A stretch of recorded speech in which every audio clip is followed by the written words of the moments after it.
Hey, what's up guys, it's Apollo Uchiha here and welcome back to my channel. Today I am back with a very dark and short story again. Sorry for, uploading a short story again, but I am kind of, sick, and because of that I haven't sleep for the whole day. Again, I have little to no time until the video goes live, so here it is. I hope you guys enjoy this one, and if you do, then make sure you leave a like and subscribe to my channel if you like the content of this channel, and follow me on my other channel as well. And without any further ado, let's begin with our today's story. Our story begins in Konoha Gakure no Sato, on the night of the Kyuubi attack. The nine-tailed fox has descended upon Konoha and began to wreak havoc and destruction everywhere. The shinobis were scrambled as fast as they could, and they were losing the battle, and badly so. They were quite good at fighting people, not a damn Biju that attacked them when their forces were not ready. And so, they were suffering heavy losses. Even if they were able to scramble more shinobis, in the end the result was same. Hiruzen Sarutobi was the one leading the charge, and that in itself was a lot because he wasn't mentally prepared. He was a retired old man who has survived this profession for far too long. And now he was seeing a crisis in which he too, alongside the village that he has fought so hard all his life to protect, could end. And only one thought raced through his mind. Where the hell was their leader? And how did this happen? Suddenly a huge toad appeared, evening the odds for only a bit until the Biju began to descend upon the huge toad, showing the size didn't matter. Even if the Biju and the toad were equal in size, the strength, it was an immense difference between the two. And so while the two monsters fought, Minato Namikaze, who has appeared, began to prepare a sealing process to seal the Biju within his son, the newborn infant child Naruto Uzumaki. After Hiruzen, who had arrived near to him, listened to his plan, he called him idiot because he was sacrificing his soul, and asked what happened. The Boston masked person attacked. He claimed to be Madara Uchiha. I don't know where he came from, but he knew that we would be there. Hiruzen also was informed that his wife alongside the others have died because of the explosion that happened there and were killed by that masked person who claimed to be Madara. And then, when the Biju was able to defeat the huge toad, it looked towards Minato and the child, freezing for a moment as Minato's blood ran cold. Damn it, I need to hurry up. Buy me as much time as you can, please. What am I gonna do? Fight it? Please, Hiruzen-sama, I'm gonna try my best to do something. Just hurry up, Minato, was the only conversation they could have as the Biju, after realizing what was happening, began to descend towards them, ignoring the huge forces of shinobi and the people. As the flames arose everywhere, the screams could be heard. Suddenly chains shot out from the back of Kushina Uzumaki, who, while being exhausted, was still there. In her eyes, they had a fire in them, the fire of an angry mother who wanted to protect her son. Kushina, just do what you need to do and hurry up, Minato. I'm going to be the only one protecting our son. I'll even stop this damn Biju if I have to. And true to the words of the woman, she really held back a Biju. She alone, which the forces of the shinobi couldn't hold back, held back the Kyuubi no Yoko. And that shocked everyone. Even Minato himself. Hurry, Minato! As Kushina gritted her teeth, as the Kyuubi tried to break free, like a animal who was cornered. A deranged one, it tried to break free with frantic movements, but it didn't work.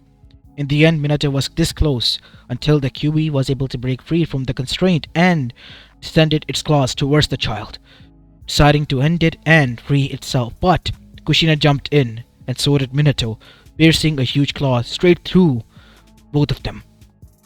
As Minato completed the hand seals with shaking hands, and the Shinigami was summoned. And Minato requested the Shinigami to seal away the Nine-Tail in exchange for his soul. Well, this deal was made between them. Kushina, who was also there and in front of Shinigami, had another deal with the said deity. I want to protect my son. I don't want to leave him. Then you will not, was the only thing that the Shinigami said before Kushina's life faded. And with that, Hiruzen was told by Minato to protect his son in his dying words. Kushina was already dead. She had gone through a lot in a single night, and in the end, even though she was an Uzumaki and a tough woman, she too has cracked. As Hiruzen picked up their child and looked towards them, the shinobi forces were silent. There was no celebration.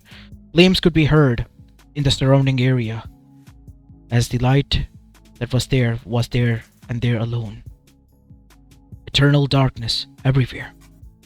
Screams could be heard that were silencing slowly, turning into cries, muffled ones because of the destruction and debris that was caused by the monster. Time passed. A week later, Hiruzen Sarutobi was reinstated as the third Hokage, being the active in charge of the whole village and the leader, and he was continuously dealing with the council now. Because even if they had a funeral, even if they were now rebuilding, they still had an issue that was resolved and didn't sit well with the village, and that was the Jinchuriki. An infant child, in the history of their village, it has never been done. They have seen firsthand what it could do to an infant child, because in Sunagakure, their allied village, whenever the child cries or shows any emotion, sand monster or sand dunes appear, killing many people. So the child was kept in a confinement, and such a confinement was constructed for the said child. That was Naruto Uzumaki as well in Konoha. Hiruzen was against it, and was the only one being vocal, as now that he was inside, again in his office that he was forceful to take back again, he slammed his fist onto the table while being seated and rubbing his temple with the other hand. "Ukage-sama," said a voice that was holding on to the infant child. This was Kakashi Hatake. "Kakashi, it's just you. How's Naruto doing?" He's doing fine. I fed him the formula and now he's resting. He seems healthy. Good. Good, that is good. How did the meeting went? What do you expect? Everyone is fearful after what has happened. Even if I have told them that the son that they're trying to that the child that they're trying to shove into that confinement is the son of their hero, they wouldn't believe me. It's just that they don't want to believe. What? That is how they are. They're in trauma. I know that feeling. When my father, he passed away. I'm sorry, Kakashi. I did not mean to bring this up. No, it's fine. I know. You didn't mean to. But Naruto doesn't deserve this. He needs to be protected. I know, and that will be the thing that we are going to do. And so, Naruto's name was changed. Identity was changed to Menma, a child that was now placed in an orphanage, hidden from the civilians and the whole council. And the child began to grow there, a peaceful, normal child who was considered an orphan like the many that were there. For 3 years, his life was normal until Hiruzen decided to visit him, and that broke the child's cover because the council, they had ears and eyes open. The Hokage visiting this child in an orphanage, that raised questions, and when the investigation was done, it was brought up that Hiruzen Sarutobi had lied to them. Instead of taking care, as he has said, of the Jinchuriki, he had raised him right amongst them, and they were enraged. The news began to leak out that Naruto, the said boy who was the Jinchuriki of the Kyuubi no Yoko, was alive and living in the orphanage. And one day, after Naruto was done playing with the other kids at the park, he returned back to his home, as he called the orphanage, and was kicked out by the sheer forceful kick of the orphanage madrich to his chest. "Get the hell out of here and never return." But ma'am, what did I do?" said Naruto in tears, trying to bite back the pain. "You're a monster! A monster! Leave and never return!" was the only thing the woman yelled, as Naruto, choking on his tears, ran away into the forest. He saw the glares and stares towards him for the first time, noticing that the peoples that looked normal and didn't care about him were now suddenly giving him attention, the wrong kind. And once Naruto ran away, in the night time, he cried. A gust of wind flew by, and as if someone was there hugging him, a warm embrace was felt by him, and Naruto fell asleep because he felt peaceful for some time. It was nighttime, and inside the orphanage of Konoha, we see the Matriarch was drinking and counting money that was given to her by the council member. "You did good. Now that the child has nowhere else to go, I soon will move in and begin with my plan. Do whatever you must, Danzo-sama. I'm just glad that you gave me this much money. As Danzo glanced towards the window where nothing was, except for a gust of wind, he arrived there and looked to the whole street. It was empty on both sides. Is everything alright, Danzo-sama? Everything is fine. I thought someone was there, but no one was. Suddenly, it was midnight and the Matriarch went to bed. As soon as she did, she heard a creaking sound underneath her bed. Huh? What is this? Creaking sound. Must be a rat or something. She thought to herself and went to rest again, cozying up in the bed until something ripped through her chest. A dull blade with an Uzumaki swirl on it. As suddenly, from down beneath, a woman rose up. She had blood-red hair in front of her face. Her skin was pale, and her eyes were hollow. You tried to harm my son. I will make sure nothing harms him. Not even this village. Not even you. The screams were muffled of the woman, and the next day, the children of the orphanage went screamed. The whole section of that village was alerted. The Anbus were as well, and they found the dead body of the orphanage Matriarch, killed, and brutally so. There was no weapon that was present there, no footprint, no way anyone could have broken in, and everyone was left scratching heads of who was it and what could have been the cause. As Inuichi stared towards the dead body, as Hiruzen arrived. Inuichi, any news or reports that you would like to give? It's weird, Hokage-sama. The woman died, it's obvious, and with a stab wound, but from underneath the bed. There was no place that we could have guessed that the person would have broken in from. And the people said that she had no grudge against anyone, or nobody had any grudge against her. So it sounds weird for her to be targeted. I see. Where are the other orphan kids? I wish to see them. Hiruzen said, as he began to observe. Someone was not there. Where is Naruto? I mean Menma. Oh, there has been news that a kid was kicked out because he was rowdy and not good. What? As Hiruzen arrived towards one of the orphans, and he smiled. Look, I know you're sad that your Matriarch is dead. She was like a mother to all of us. I know. I'm sorry, son. But can you tell me, where is the boy that was named Menma? Menma? You mean the demon, right? The demon? No, Menma. The boy that was blonde hair and had weird markings across his face. He was the son of the Kyuubi, right? The Matriarch kicked him out. It was him. He must have done this, said the kids as Hiruzen's face color drained. As he looked towards Kakashi, go and find Naruto. He motioned to him, and Kakashi, using his ninkenpups, went out. Thankfully, Naruto was found, sleeping carefully under the shade of a tree. As after that, a week passed, and people began to question that if it really was the demon child. Hiruzen obviously denied that, saying that the child was found sleeping, without any traces of blood or weapon nearby him. The council didn't want to buy it, but in the end, had to believe. And so, a week later, Danzo and the elders were seen planning inside his lair. That child. Could he have been involved in that murder? Do you think so? Said Danzo to the other two, who looked towards him, stopping their conversation. Are you insane, Danzo? That child is 3 years old. How can a 3-year-old have enough force to literally force a weapon from underneath the bed and onto the other side of the chest of an adult lady? That is what I am thinking too. There was no weapon, no fingerprints, nothing that we could trace that led to Naruto. Naruto has been kicked out, and that lady was killed then and there. I was the one who was involved, and I am the one who is alive. You know what this means? What? Someone wanted me to stop being near Naruto. You think it's Hiruzen? No.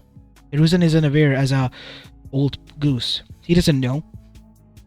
It is someone else. But who? That is the question. As the three of them were unaware, someone was staring at them from an empty hallway. A pair of eyes that could only see them.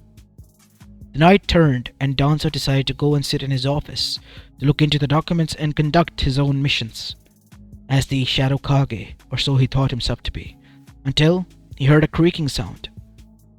near the shelf. Hmm?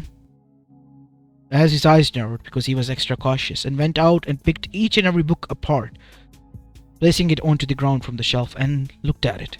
Shelf seems fine. There's no way that a creaking sound would have emerged. Suddenly he went back to his chair only to hear a creaking sound again, but this time from right underneath his chair. As soon as he looked down, he saw something that scared the shit out of him, turning his color to ash white as a huge blade was swished towards him, cutting his eyesight off completely, turning him blind. He tried to scream, but next thing that was cut off was his sound, his throat. All he could do was gurgle as blood seeped out, and Danzo Shimura was dead. The next day, though, came long after a long hunting night, because not only Danzo Shimura, Koharu and Homura, the other two elders, were found dead. Hiruzen again was informed as Inoichi was left pulling his hair out. There was no way someone could have entered and done this, and killed the three of the elders. As Hiruzen was inside his office now, thinking very carefully. Think all of these murders are connected, don't you? Said Kakashi. I think so too, Kakashi. There was a pair of gold coins that were found, and Danzo, he in his treasury box that was kept there, also had similar coins. Possibly of all time as well, Hokage-sama. Yes, they are from the clan warring era, but only the coins were the ones that were used before Ryu was introduced. This could mean that Danzo had that money and was using it for his own workflow. Damn that bastard. Luckily, we were able to grab a lot of documents. We are searching through them and hopefully we'll be able to find something.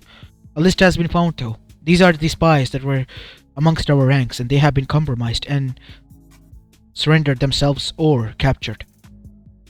Good. Very good. Now, we need to find this killer before he kills anyone else. Naruto was given, in the meantime, an apartment and moved there. Hiruzen came from time to time, and so did Kakashi. Time passed, and for a few more years, nothing seemed to happen, until one night, Naruto was alone. Hiruzen had gone on to the Land of Fire, and Kakashi was sent on a faraway mission. It was a plan from the council, and they attacked Naruto. Naruto was dragged at the age of 6, beaten in the square before some of the Anbus intervened and took the child away. The child had severe hits as well as wounds, and he was in a critical condition. And that is when it began, the biggest curse for the land of Konoha Kakure no Sato. Hiruzen, after a few days, was informed of a tragedy that had struck Konoha. More than 800 people had died, with their families. Hiruzen, after hearing this news, was shocked beyond reasoning and rushed back, and as soon as he arrived, the number has jumped to 1,000. More than 80% of the village was now nothing more than a ghost town. Graves upon graves were left there. And he was informed that Naruto was injured, and after his injury was this that happened. Hiruzen and the remaining forces then went under extensive investigation, because they needed to investigate this, and Jiraiya was summoned back as well, and so was Tsunade, because they needed to be here. And Jiraiya, he was also searching high and low for this, but thanks to his special ability, the ability of the sage, in the night time, he was able to sense someone looking at them where no one stood. What are you looking at, Jiraiya? I feel some presence here. Someone here. Kushina, is that you? Jiraiya, using his hunch, said that, as Hiruzen said, now is not the time, Jiraiya. It's serious. Yeah, Jiraiya, stop doing this. This is a serious matter. For once, be serious, please. I just had a hunch, and I am being serious, said Jiraiya. Kushina, is that you? Suddenly, footsteps formed onto the ground in front of them. Dusty ones that they could make out of a woman. As suddenly, a figure emerged. A woman with pale skin, a gaping hole and eyes that were dull. If you won't protect my son, I will do it myself. And those who try to harm him, they will pay tenfold. And that drained the color from each and every individual that was there, from their faces. Illusion immediately realized that it was the spirit of Kushina that was doing this. A woman, a mother, who even as a ghost would go to extreme lengths to protect her son. It was evident, and they were now aware that it all connected back to Naruto. And with that being said, Kushina glanced at them and disappeared. As Hiruzen stood up and began to dash towards Naruto, where Naruto was. He arrived in the room where a lot of machines were attached to him. And as soon as he did, he was shocked to see that Kushina was there, hugging her son, caressing his hair. Shh, he's resting, recovering. You're not going to disturb him, are you? I might have to silence you if you do.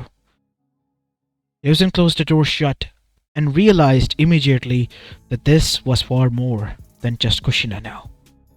She was someone else now. This wasn't the girl or woman he has seen her turn into in front of his eyes. This was a woman who is a mother. As a spirit was just there for only one reason, to protect her son. What are we gonna do now, Sensei? I don't know. We can't try to exercise her, right? I don't know, Tsunade. What if she's enraged? What are we going to do then? 80% of the population of Konoha is already dead. The remaining 20%, if they find out, they will lose their heads. Then let them. What? How can you say that? I warned them. I begged them. Let them have a fear and know what consequences it will be if they try to harm that child. You can't be serious. A spirit? That has been something that we never fought before. Naruto is a danger to everyone. Then let move him somewhere else.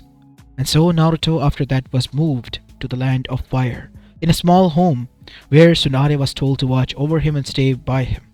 Tsunade, obviously not wanting to stay in Konoha herself, decided to move there. And for some time, everything seemed to look back to normal. Naruto, after recovery, was now a good child. He was learning medical techniques from Tsunade and loved to treat others.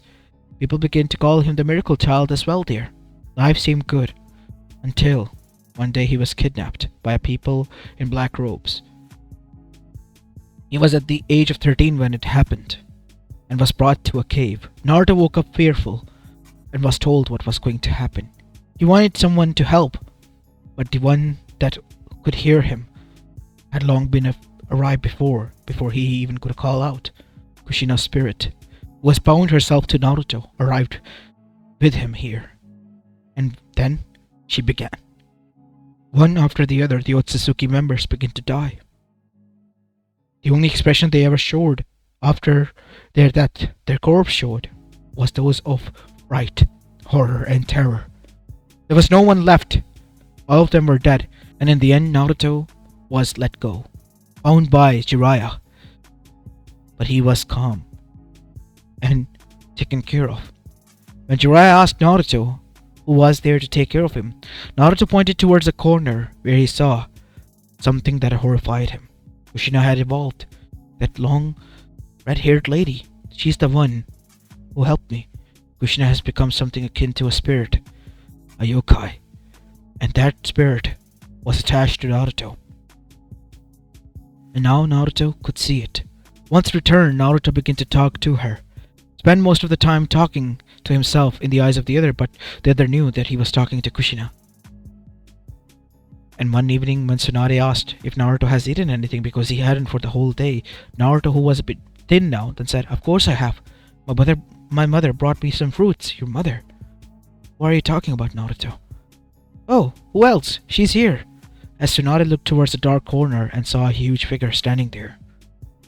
She was staring towards Tsunade, as if sizing her up and saying, "Try it. Try to deny what you see." And Tsunade was horrified. It was night time and Tsunade was asleep, and that is when someone sat down in front of her in a chair, facing her. It was Kushina. Kushina, what do you want? Don't you dare try to take my son away from me, Tsunade. You are someone who is taking care of him. I am his mother. And if you try to take away my son from me, I will kill you too. That is something I would rather wish I don't. I'm just taking care of him. Don't do anything, please. Tsunade knew she was powerless in front of something that she couldn't kill. Something that was already dead. Something that was this haunting and powerful now. Because of the time that she has stayed on this world. Her spirit has stayed bound to this world and especially to Naruto. So when the Otsuzukis decided to attack the other ones, they were facing something supernatural. Something that they could not give karma to. Something that they couldn't attack. But it could attack them and kill them. That is how the three of the Otsuzukis that decided to face this world, turn their way here, were killed. Naruto was 18 by then, and it has gone far. Too far. Naruto's health was declining. His eyes were dark circled and lifeless. The only person he talked to was himself or someone who wasn't there visible. And that scared everyone. Even Tsunade now. Kushina has become too possessive and strong. And that is when they decided to call in help. The help of a shaman, who arrived and tried to fight off the evil spirit that Kushina has turned herself into, only for him to be the one on his deathbed now. Because of Kushina's curse and power, she has turned into a strong yokai. The only person who can undo this is someone who she loves, aside from that child. But that person is dead. That was Minato, right?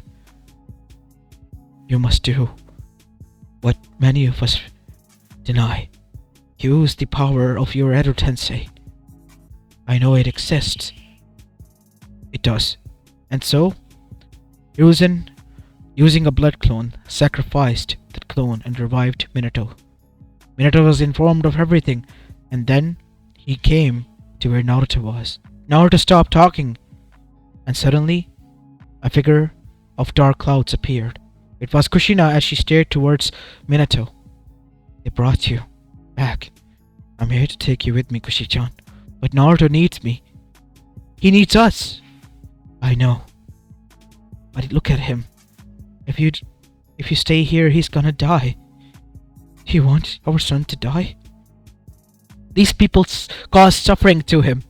He's gonna suffer, and they're gonna hurt him if I leave. They won't, Kushina.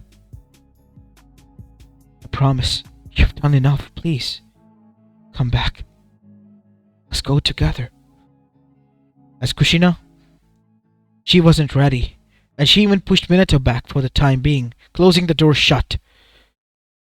I'm not leaving my son, Minato. Not even for you, I'm sorry. As Minato looked towards them and said, I'm going to stay here for the time being. You all leave. And so he stayed. And stayed for a long time.